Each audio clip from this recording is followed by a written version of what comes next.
সবাই উদ্যোক্তা হয়ে আর একজনের পরিবারের দায়িত্ব নিতে চাচ্ছেন।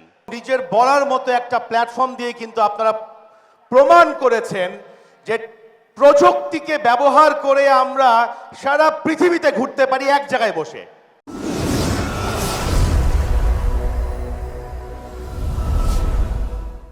আসসালামু আলাইকুম। ইকবাল বাহার ভাইয়ের সকল ছাত্ররা এবং ভলেন্টিয়াররা এবং মেম্বার্সরা, আপনাদের সবার জন্য একটা জোরে হাততালি চাই। আপনারা এই মিরপুর রোডকে জ্যামে পরিণত করেছেন এবং এটা একটা ভালো কাজের জন্য জ্যাম। আর ভালো কাজটা হচ্ছে সবাই উদ্যোক্তা হয়ে আর একজনের পরিবারের দায়িত্ব নিতে চাচ্ছেন। এটা একটা বিশাল ব্যাপার। ইকবাল বাহার ভাইয়ের জন্য একটা জোরে হাততালি আবার চাই। কেন জানি মনে হচ্ছে হাততালি না থামলেই ভালো হয়। আজকের এই যে নিজের বলার মতো একটি গল্প, এই নিজের বলার মতো গল্পের সঙ্গে আসলে আমি অনেক আগে থেকেই, মানে শুরু থেকেই হয়তো ইকবাল ভাইয়ের ফলোয়ার হিসেবে আমি ওনাকে লক্ষ্য করেছি। বাট সবচেয়ে গুরুত্বপূর্ণ যেটি আমার কাছে লেগেছে সেটি হচ্ছে যে আমরা সব সময় দেখেছি টেকনোলজির একটা ভিন্ন ধরনের ব্যবহার আমরা দেখেছি। আমরা সবাই শুনেছি টেকনোলজি এই নিয়ে যাবে, টেকনোলজি ওই করে দেবে, কিন্তু আপনারা সবাই মিলে কিন্তু টেকনোলজিকে একটা নতুন আঙ্গিকে নিয়ে গেছেন। দেখেন, ফেসবুকের মতো একটা ফ্রি টুলস, যেই টুলস দিয়ে আমরা সব সময় ছবি শেয়ার করতে চাই, যে কোনো ধরনের নেগেটিভ তথ্যকে আমরা ছড়িয়ে দিতে অভ্যস্ত ছিলাম, সেই জায়গায় কিন্তু এই যে আপনারা যারা আজকে ৩-৪ হাজার মানুষ আছেন, তারা নিয়মিত অনুশীলন করেছেন যে কিভাবে একটা ভালো তথ্য দিয়ে মানুষকে সাহায্য করা যায়। আর এটাকেই কিন্তু বলছে যে আসলে টেকনোলজির আশীর্বাদ, যেটাকে আসলে এই নিজের বলার মতো একটা প্ল্যাটফর্ম দিয়ে কিন্তু আপনারা প্রমাণ করেছেন যে প্রযুক্তিকে ব্যবহার করে আমরা সারা পৃথিবীতে ঘুরতে পারি এক জায়গায় বসে।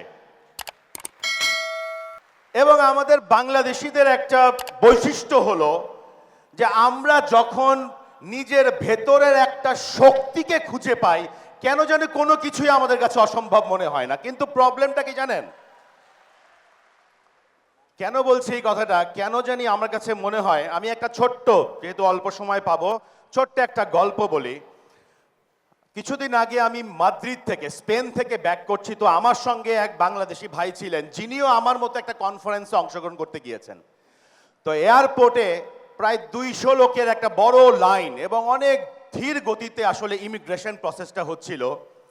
এবং এয়ারপোর্টের ওই ইমিগ্রেশন ক্রস করার সময় ওই স্পেনের ওই এয়ারপোর্টের যারা দায়িত্বে ছিলেন তারা বললেন, জুতা খোলেন, জ্যাকেট খোলেন, বেল্ট খোলেন। ভাগ্য ভালো প্যান্ট খুলতে বলেননি। এবং আমি এবং আমার সঙ্গে যে বাংলাদেশি ভাই ছিলেন, আমরা সবাই একসঙ্গে সবই করলাম যাই করতে বলল। এবং 2 ঘন্টা পর আমাদের ইমিগ্রেশন হলো। আমরা দুবাই এসে পৌঁছালাম। দুবাই এসে আরো বিশাল লাইন, এবং মুখ বুজে সহ্য করলাম। আমরা মুখ বুজে দাঁড়িয়ে রইলাম। আপনারা যারা দুবাই থেকে আসেন তারা সবাই জানেন ওখানে কি ওয়েট করতে হয়। কিন্তু মজার ব্যাপার হচ্ছে, আমরা সবাই কিন্তু ওই স্পেনের কোয়ালিটি বললাম, আরে কি চমৎকার সিকিউরিটি, দেখছো, বিন্দু মাত্র কোনো ফাঁক নাই। বাংলাদেশের এয়ারপোর্টে আসার সাথে সাথেই যখনই দেখলাম 300 লোকের লাইন, সঙ্গে সঙ্গে বললাম এই দেশের আর কিছু হবে না। আমি বুঝতে পেরেছি আপনাদের, মানে কেন জানি সব কিছুতেই আমরা নিজেদের বাদ দিয়ে বাংলাদেশের দোষ খুঁজে পাই। এটা কি আমরা করব কি না? আজকে নিজের বলার মতো প্ল্যাটফর্মের এই, আপনারা সবাই জানেন যে বাংলাদেশে এই মুহূর্তে অনেক ধরনের রিউমার আছে। বলছে চতুর্থ শিল্প বিপ্লবের কারণে নাকি 50 লক্ষ মানুষের চাকরি হারাবে। মানুষ কি চাকরি হারাবে? কেন বলেন না? কারণ 4000 উদ্যোক্তাকে দেখতে পাচ্ছি এই সামনের সারিতে বসা, নিজের বলার মতো গল্প যারা বানিয়েছেন। আপনাদের জন্য আসলে বাংলাদেশের মানুষ কোনো দিনই কর্মহীন হবে না, বরং আমি আপনাদের সবাইকে আজকে একটা জিনিস বলে দিতে চাই, সেটি হচ্ছে কর্মহীন হবে না, আমরা কর্মকে পরিবর্তন করব। পারবো কি না? আর তার জন্য ইকবাল ভাই আপনার মাধ্যমে বলতে চাই, বাংলাদেশে আমাদের একটা জিনিসের অভাব আছে, যেই জবাবটা নিয়ে আসলে আমরা কাজ করছি। ইকবাল ভাইও আমাদের সাথে আছেন। আজকে আমাদের গত 1 বছর ধরে আমি আতিক ভাইকে ফলো করছি, হি ইজ ভেরি ডাইনামিক। আমরা সবাই দোয়া করি ওনার জন্য, ওনার 30 তারিখে নির্বাচন, উনি যেন আবার মেয়র হিসেবে আমাদের মাঝে আছেন। আমরা কি অনুশীলন করতে পারি কিনা যে কোনো ভালো কাজের?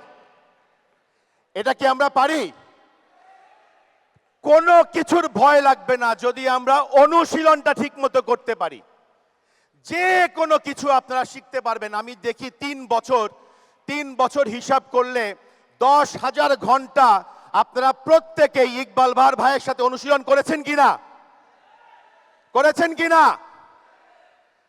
আপনাদের মাধ্যমে সবার কাছে আমরা এই তথ্যটা পৌঁছে দিতে চাই, যা ভালো কিছু আছে তা নিজের মধ্যে আত্মস্থ করো অনুশীলনের মাধ্যমে, বিকজ অনুশীলনে সব কিছু সম্ভব। আমার সাথে একটু জোরে বলেন, অনুশীলনে অনুশীলনে অনুশীলনে সবই সম্ভব। ইকবাল ভাই সবাইকে নিয়ে একসঙ্গে বলবো, বাংলাদেশে এখন পর্যন্ত 17,000 মানুষ বলেছে, কিন্তু এই প্ল্যাটফর্ম থেকে বলার সুযোগ পাই নাই। হানিফ, আমার অ্যাসিস্ট্যান্টকে আমি ডাকছি, আপনারা সবাই মিলে বাংলাদেশকে দেখিয়ে দেন, কাঁপিয়ে দেন বাংলাদেশকে।